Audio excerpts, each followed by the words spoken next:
Aires y los internaron en Ezeiza. En Ezeiza tuvieron un tiempo y después los distribuyeron en distintas cárceles del país. Hay algunas cuestiones que siempre generaron dudas o sospechas. Primero, si hubo connivencia con algún sector de la seguridad, del penal. Se habla de que fue justo muy cerca de lo que fue la reforma policial en su momento, que habría algunos grupos enojados con lo que se estaba haciendo en ese momento en materia de seguridad, que había hecho Casaban un año antes. Y también se habla mucho de que a esta teoría se le suma lo que pasó después, que la mayoría de los cabecillas de este motín terminaron muertos, incluso dos en circunstancias muy raras. Sí, Volvieron a Mendoza para declarar en el juicio en 2006 y a las poquitas horas que estaban en Boulogne sur Mer los mataron. sí. Eh, en lo personal, digo, ¿siente eso? ¿Le quedó la duda? ¿Tuvo alguna vez algún indicio? De eso no hay prueba, prueba de nada. O sea, no se pudo probar la connivencia. A lo que vos te referís, yo le voy a poner la- las letras. Lo que en su momento se planteó, total ya han pasado más de 10 años, está todo prescripto, lo puedo, lo puedo decir. Lo que se planteó en su momento, a ver, Alejandro Speche es una persona muy vinculada al tema de los derechos humanos y yo te diría casi con un pensamiento abolicionista del sistema penal. No garantista, abolicionista. Estaba como director de la cárcel. Había... esto no es hablar mal del Alejandro, para nada. O sea, es una persona que tiene una cierta ideología. Yo he tenido muy buena relación con él, pero piensa distinto. Eh, Él tenía una afinidad por la gente que estaba presa. Y cuando había un problema entre un interno y un penitenciario, el Alejandro inclinaba la balanza para el lado del interno. Entonces, los penitenciarios, en realidad, lo cierto es que mucho cariño a la Speche no le tenían. Veían como que siempre inclinaba la balanza para el que estaba privado de la libertad o para el interno. Se dio el cambio de gobierno. Una vez que se dio el cambio de gobierno, yo creo que muchos tuvieron la expectativa de que iban a cambiar todas las autoridades. No cambiaron todas las autoridades.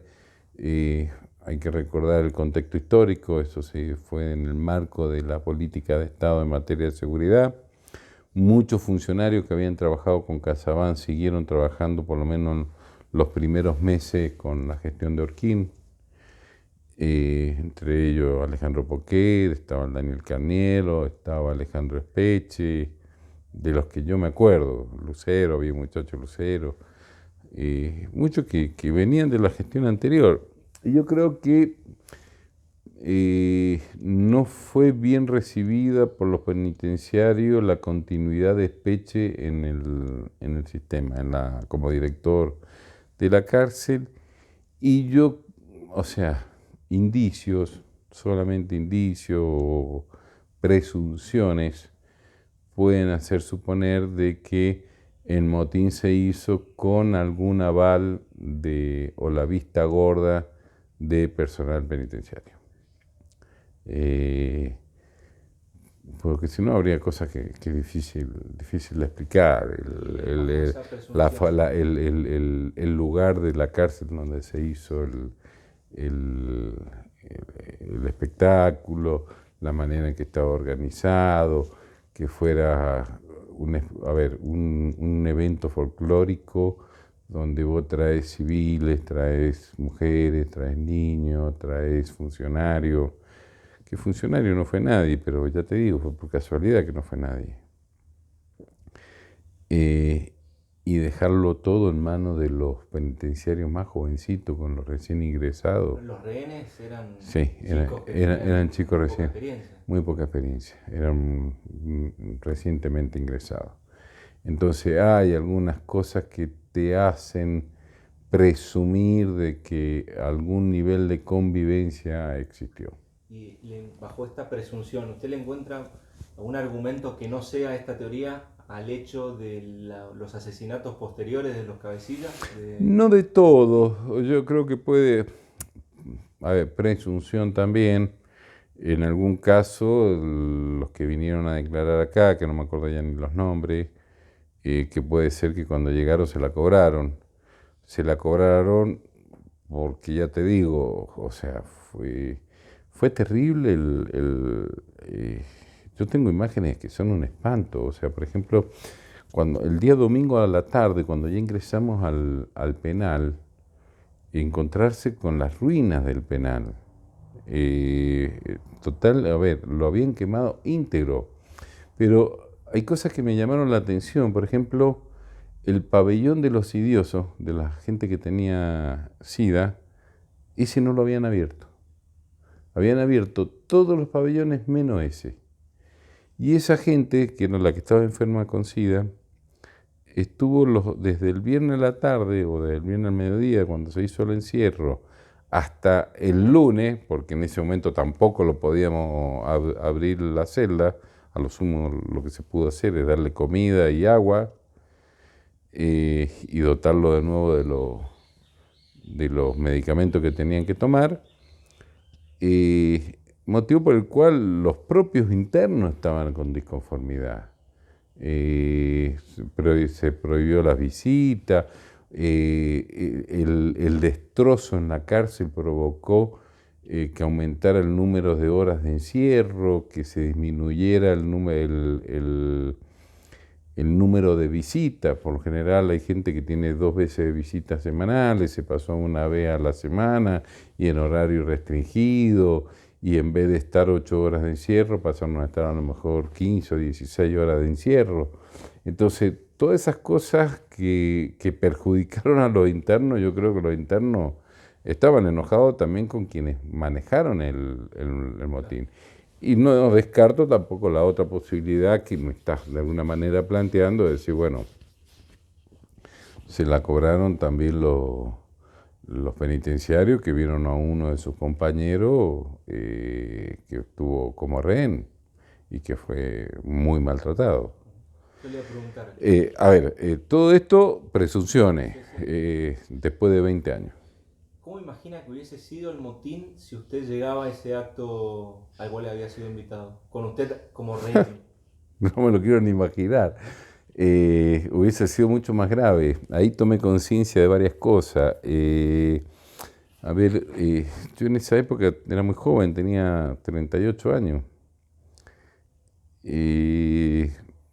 A ver, uno no dimensiona el cargo que tiene a los 38 años, no toma conciencia de lo simbólico del cargo. Uno sabe que tiene el cargo y qué sé yo, más o menos conoce las funciones, la parte técnica se conoce y qué sé yo, pero a veces cuando se es tan joven en la función pública no se tiene conciencia del valor simbólico que tiene el cargo. Entonces, que cuando vos llegás a un lugar no llega el ciudadano Alejandro Salomón, llega el funcionario y que hay todo un peso. Entonces, ese peso, eso simbólico, hubiese jugado un rol seguramente muy distinto estando yo adentro de la cárcel. Lo último, alguna imagen, algún hecho, algún diálogo, algo que haya visto durante ese motín de 3 días que le haya quedado lo que más le impactó de aquel episodio del cual se están cumpliendo 20 años. Yo entré porque momentos antes de entrar me junté con los familiares que estaban en la puerta de la cárcel y traté de llevarle tranquilidad. A ver, no se podía entrar a la cárcel pidiendo permiso, esto era claro. O sea, tenía, no sé, 2.000, 3.000 personas, no me acuerdo cuántos internos había, que estaban todos dentro del perímetro, que lo único que lo contenían eran las murallas que uno ve desde afuera, porque adentro estaba todo liberado, excepto el pabellón de la gente que tiene SIDA, que tenía SIDA. Había que entrar y no se podía entrar pidiendo permiso. Había que entrar con el grupo de antidisturbios o el grupo de infantería en ese momento. los familiares de los internos con mucho, a ver, con razón, estaban muy preocupados por ese ingreso que íbamos a hacer nosotros. Y teníamos miedo que nosotros lleváramos adelante una represión desaforada a toda la gente que estaba ahí, porque a ver, los cabecillas o los supuestos cabecillas ya lo habíamos sacado, se habían ido, estaban en Contraventores, pero quedaban los otros. Entonces yo me comprometí con los familiares a que no iba a haber ninguna clase de represalia, de que no se iba a hacer represión, de que no iba a haber maltrato, todo eso. Ahora, soy un tipo medio desconfiado, motivo por el cual entré junto con el grupo de combate o el grupo de infantería que ingresó a restablecer o a recuperar la cárcel. Conmigo entró otro funcionario, Javier Pacera, me acuerdo que iba al lado mío, estaba el pelotón de infantería y el Javier y yo estábamos al lado, creo que también venía Mario Campos al lado mío, seguramente venía Mario Campos también. Y entrábamos los tres, porque de alguna manera queríamos controlar de que no hubieran exceso por parte de la policía. Ese era el otro gran motivo. Y esa entrada con el grupo de infantería, con el chaleco, que llevábamos el chaleco corriendo junto con infantería, por supuesto que atrás íbamos nosotros, pero esa imagen la tengo muy, muy patente. Tengo muy patente la imagen del día lunes, porque yo el domingo a la noche ya volví a mi casa, pero el lunes me volví al penal. Ya se había de alguna manera, habían hecho los encierros como se podían, pero había que entrar, todavía no teníamos el recuento, no sabíamos cuántos presos teníamos, porque no teníamos el recuento, y fui con algún otro funcionario, no me acuerdo con quién, a lo que era el hospital de la cárcel. El hospital se había prendido fuego, se había derrumbado, estaba todo en ruina y había una especie de, como si fuera un subsuelo que tenía una reja y había que entrar a ese subsuelo porque esa era la celda de los que estaban internados. Era un lugar de internación donde habían 2 o 3 personas, que era la capacidad que tenía, o 4.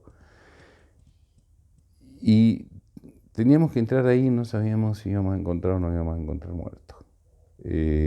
Realmente, y yo tenía que ser un testigo de eso, tenía que estar porque si había muerto, después tengo que atestiguar. Y entrar en ese sótano donde podría haber existido gente que había quedado internada y que se había muerto por el incendio, era para mí terrible.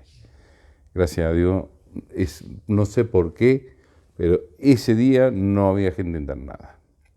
Esa imagen, la imagen del pabellón de la gente con SIDA me impactó muchísimo. Gente enferma, discriminada por los propios internos, que por eso no lo liberaron, y privados de agua, de comida, de todo, y de los remedios, que para ellos los remedios es fundamental. Yo creo que esas son las imágenes más fuertes que tuve del motín. Gracias, Alejandro. No, gracias a vos por recordar esto.